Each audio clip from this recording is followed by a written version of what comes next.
Anichada kudana newe baby une moyo wakauma kunge dumbo tazoifamba mutumine magungu notongo garisika une chako kawakala ura moyo wangu ndakagaya kuti namondo situra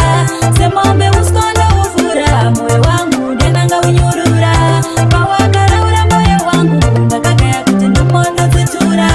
semombe uskonda ufura moyo wangu ndenanga unyurura wazoni pet slider moyo wako ndauraita waiboda kundipaisa moyo wangu kusiya kupasa namaitiro akokitsokai wazonetedza haoneke zangoma ndangariro pandikere kuti umbori munhu akaita sai pawakaraura moyo wangu ndakagaya kuti namondo tsitura semombe uskonda ufura moyo wangu ndenanga unyurura pawakaraura moyo wangu ndakagaya kuti namondo tsitura semombe uskonda ufura moyo wangu ndenanga unyurura anichada kudana newe bebe une moyo wakauma kunge dumbu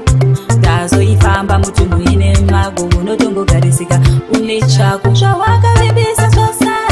pana kana chawakasadzisa asi kune vamwe vose ikoko ukazvikwanisa pawakaraura moyo wangu ndakagaya kuti namondo tsitura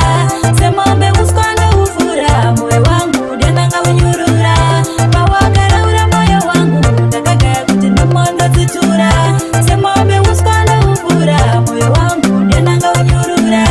wazoni pet slider moyo wako ndauraita waiboda kundipaisa moyo wangu kusiya kupasa namaitiro akokitsokai wazonetedza haoneke zangoma ndangariro pandikere kuti umbori munhu akaita sai pawakaraura moyo wangu ndakagaya kuti namondo tsitura semombe uskonda ufura moyo wangu ndenanga unyurura pawakaraura moyo wangu ndakagaya kuti namondo tsitura semombe uskonda ufura moyo wangu ndenanga unyurura wazoni pet slider moyo wako ndauraita waiboda kundipaisa moyo wangu kusiya kupasa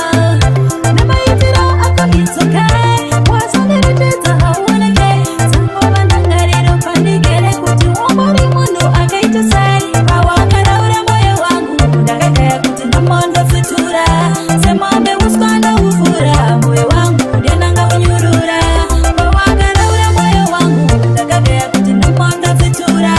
semombe uskonda ufura moyo wangu ndenanga unyurura anichada kudana newe bebe une moyo wakauma kunge dumbu ndazoifamba mutunhu ine magungu notongogarisika une chako zvawakavibisa zvose pana kana chawakasadzisa asi kune vamwe vose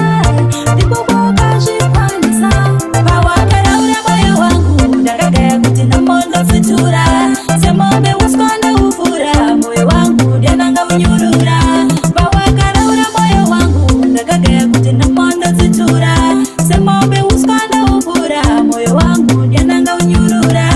wazoni pet slider moyo wako ndauraita waiboda kundipaisa moyo wangu kusiya kupasa namaitiro akokitsokai wazonetedza haoneke zangoma ndangariro pandikere kuti umbori munhu akaita sai pawakaraura moyo wangu ndakagaya kuti namondo tsitura semombe uskonda ufura moyo wangu ndenanga unyurura pawakaraura moyo wangu ndakagaya kuti namondo tsitura